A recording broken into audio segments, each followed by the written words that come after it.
Hello student, तो कैसे हैं आप लोग। हम लोगों ने पिछली कक्षा में कक्षा 12वीं की भूगोल शुरू की थी, जिसका नाम था मानव भूगोल के मूल सिद्धांत, जिसमें से पहला चैप्टर हम लोगों ने शुरू कर दिया था और पहला चैप्टर बढ़िया से पढ़ लिया। और उसके बाद हम लोगों ने पिछले कक्षा में एनसीईआरटी सॉल्यूशन देख रहे थे। आइए उससे आगे की सॉल्यूशन देख लेते हैं। तो आज जो हम लोगों को तीसरा नंबर से सॉल्यूशन करना, ठीक है। तो लिखना क्या लिखा है, निम्नलिखित प्रश्नों का उत्तर लगभग 150 शब्दों में दीजिए। क्या लिखा है, निम्नलिखित प्रश्नों का उत्तर लगभग 150 शब्दों में दीजिए। तो ये पहला सवाल देखते हैं, क्या लिखा है, मानव की प्रकृति का व्याख्या कीजिए। क्या है, मानव की प्रकृतिकरण का व्याख्या कीजिए। तो पहला इसका आंसर देखते क्या होगा, प्राकृतिक पर्यावरण से अन्योन्य क्रिया की आरंभिक अवस्था में मानव प्राकृतिक से बहुत प्रभावित है। क्या होगा, ये जो क्रिया था इसमें पहले क्या था, मानव ने प्राकृतिक से बहुत ज्यादा प्रभावित हुआ था। मानव के प्राकृतिकरण से आशय है कि प्राकृतिक की क्रियाओं का अपना प्रभाव डालती है। इसमें क्या होता है, मानव पर क्या क्या प्राकृतिक ने अपना प्रभाव डाला, इसका आशय यही है, ठीक है। अर्थात मानव प्रकृति के दास बनकर रह जाता है।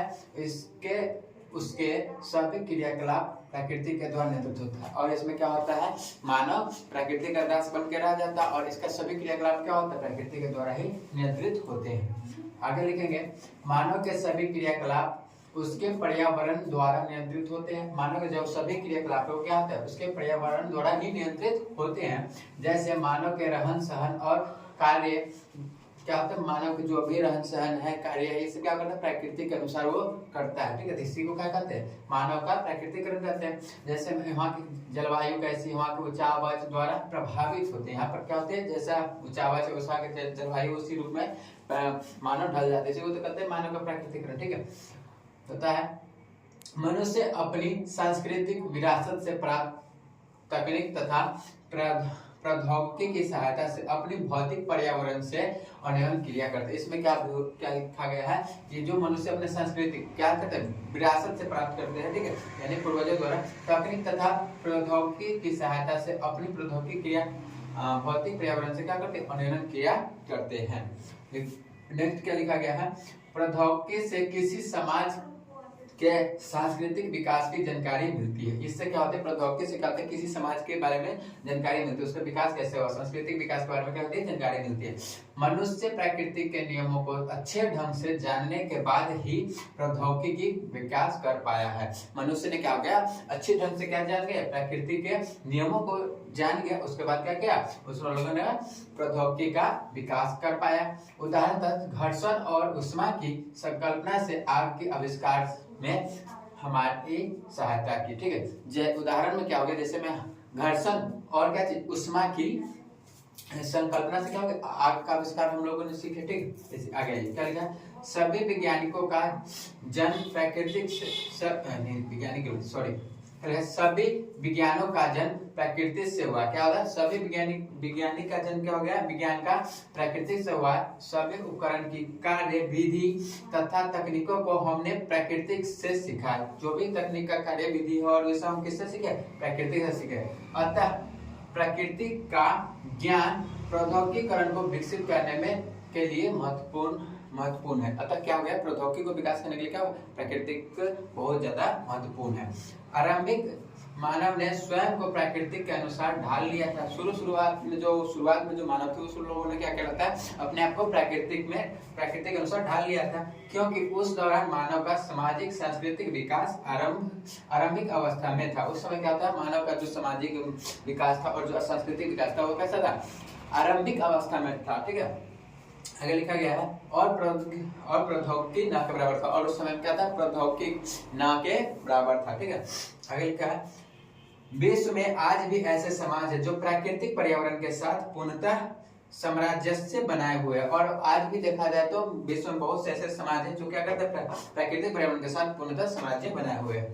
तथा प्रकृति एक शक्तिशाली बल है। तथा देखा जाए तो क्या, प्रकृति एक शक्तिशाली बल है, पूज्य तथा सत्कार योग बनी हुई है। और देखिए प्रकृति क्या है, बहुत शक्तिशाली एक बल है, ठीक है, और ये पूज्य और सत्कार बनी हुई है। अपने अपने सतत पोषण के लिए मनुष्य प्राकृतिक संसाधनों पर प्रत्यक्ष रूप से निर्भर है। देखेंगे तो मनुष्य क्या है, अपने सतत पोषणीय के लिए क्या है, प्रत्यक्ष रूप से किस पर निर्भर करता है, प्रकृति पर निर्भर करता है। ऐसे समाजों में भौतिक पर्यावरण माता प्रकृति का रूप धारण किया हुआ है। इसमें क्या, भौतिक जो पर्यावरण है माता प्रकृति का क्या है, रूप धारण किया हुआ है। समय के साथ साथ लोग अपने पर्यावरण तथा प्राकृतिक बलों की समझने लगे हैं। समय के साथ साथ देखा जाएगा तो क्या हो गया, प्राकृतिक पर्यावरण का क्या चीज, बलों को समझने लगा है। ठीक है, अब आगे इस प्रकार सामाजिक तथा सांस्कृतिक विकास के साथ लोगों तथा अधिक समझ की प्रौद्योगिकी का विकास हुआ। इसी प्रकार का हो गया सामाजिक तथा सांस्कृतिक विकास के साथ लोगों का क्या हो गया, अधिक सक्षम की प्रौद्योगिकी का विकास करते हैं। ठीक है, वे अभाव की अवस्था में स्वतंत्र की ओर अग्रसर हो गए। वो क्या हो गया, अभाव की अवस्था से क्या हो गया, स्वतंत्रता की ओर अग्रसर हो गए हैं। पर्यावरण से प्राप्त संसाधन ही संभावनाओं को उत्पन्न करते हैं। पर्यावरण में जो भी संसाधन उपलब्ध होता है उसी से क्या होता है, वो उत्पन्न क्या होते हैं, संसाधन का उत्पन्न करते हैं। आगे है, अतः इस प्रकार प्रकृति का मानवीकरण होने लगा है। इस प्रकार क्या हो गया, प्रकृति का क्या होने लगा है, मानवीकरण होने लगा। यानी कि जैसे जैसे लोगों ने क्या कर लिया, मानव ने प्रकृति के नियमों को समझ लिया, उसके ठीक है, उसके बाद क्या करें, धीरे धीरे लोगों ने प्रकृति का मानवीकरण करना शुरू कर दिया। ठीक है, अब दूसरा सवाल क्या कर रहा है, दूसरा सवाल कर रहा है मानव भूगोल के विषय क्षेत्र पर एक टिप्पणी लिखिए। क्या कह रहा है, मानव भूगोल के विषय क्षेत्र पर एक टिप्पणी लिखिए। लिखा है, आंसर क्या लिखेंगे हम लोग, मानव भूगोल मानव के विभिन्न पक्षों को प्रदर्शित करने का प्रयास करता है। मानव भूगोल जो है मानव के विभिन्न पक्षों को क्या करता है, प्रदर्शित करने का यानी कि दिखाने का क्या करता है, प्रयास करता है।